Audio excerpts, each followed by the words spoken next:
কিভাবে আসবেন ডুয়ার্সের গৌরীগাঁও?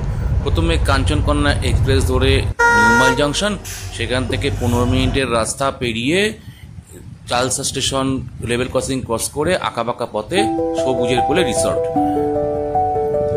রিসর্টে আসলেই আপনি পাবেন সাদর অভ্যর্থনা।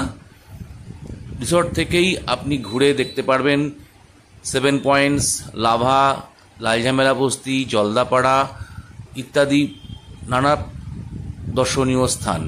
3 থেকে 4 দিনের মধ্যে আপনাকে ডুয়ার্সের ম্যাক্সিমাম জায়গা ঘুরিয়ে দেওয়ার ব্যবস্থা আমরা করে থাকি। রিসর্টের উপর থেকেই দেখবেন চাপড়ামারি গরুমারা ফরেস্টের সম্পূর্ণ ভিউ, অসাধারণ প্রাকৃতিক পরিবেশ। নিচে রেল লাইনের ধাবিতমান রেলের শব্দ আপনাকে নস্টালজিক করে তুলবে।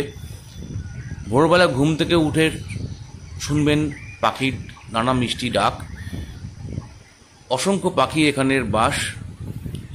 একটু দূরেই কিলকুট চা বাগান, চা বাগানের অসম্ভব সৌন্দর্য, অভূতপূর্ব তরঙ্গায়িত এই চা বাগান, যা ডুয়ার্সের অন্যান্য জায়গায় অমিল।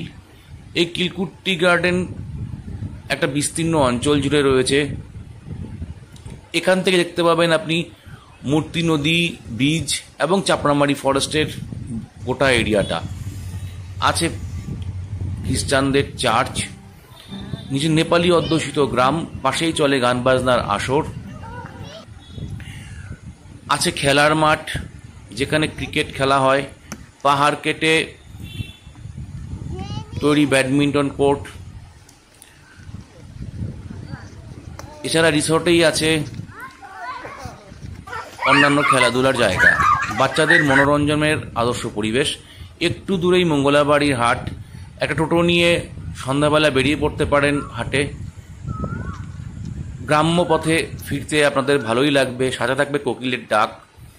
আমাদের রিসর্টের কর্মীবৃন্দ সবসময় চেষ্টা করে অতিথিদের অভ্যর্থনা দিতে, ভালো সেবা করতে। তারই মতামত শুনুন অতিথিদের মুখে। সন্ধ্যাবেলায় এখানে যে মায়াবী পরিবেশ আছে এই রিসর্টের, এটা আমাদের কাছে একটা অদ্ভুত লেগেছে, ভীষণ ভালো। খাওয়া দাওয়া এবং সমস্ত ব্যাপারে আমাদের কোথাও কাউকে কোনো সময় কিছু চাইতে হয়নি, কিছু বলতে হয়নি।